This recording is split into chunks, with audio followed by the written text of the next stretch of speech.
Blind veteran Simon talks about the day he crossed the border into Iraq at the start of the war.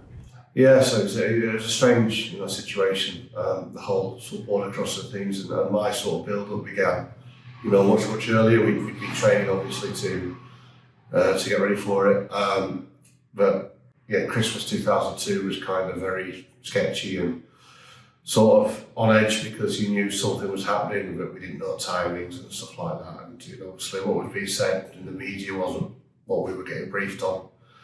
And then went back to camp, and I was then I was part of boat party, so I was one of the guards on the boat escorting all the armored vehicles from northern Germany around to Kuwait. So my operation started 4 weeks earlier than everyone else. And yeah, so we crossed the border. There was a large sandbank at Bern, which that created a theoretical border between Iraq and Kuwait, and there was an opening, a fortified opening, and we went through there. And all of a sudden we're in Iraq, and southern Iraq's just desert. There's not a lot there. Just some sort of nomadic sort of inhabitants and stuff like that, but nothing real. And it was strange because as you're driving through there, they had no idea what was going on. No access to media, no access to internet, things like that. So for them, a load of armoured vehicles rolling through kind of was a bit just odd.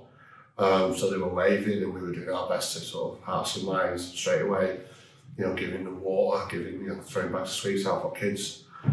Well, there was an incident where a toolbox fell off an armoured vehicle, and we just crossed hostilely crossed the border, and so the guys are jumping out, body armour on, helmets, weapons, and the kids just packed up the toolbox, and brought the toolbox back to us, and waving and saying hello. And then as we moved towards the cities, we started to come across more fortified positions, and we could see that the positions that had been put in place and they'd been taken out by the airstrikes. And then for us the war began.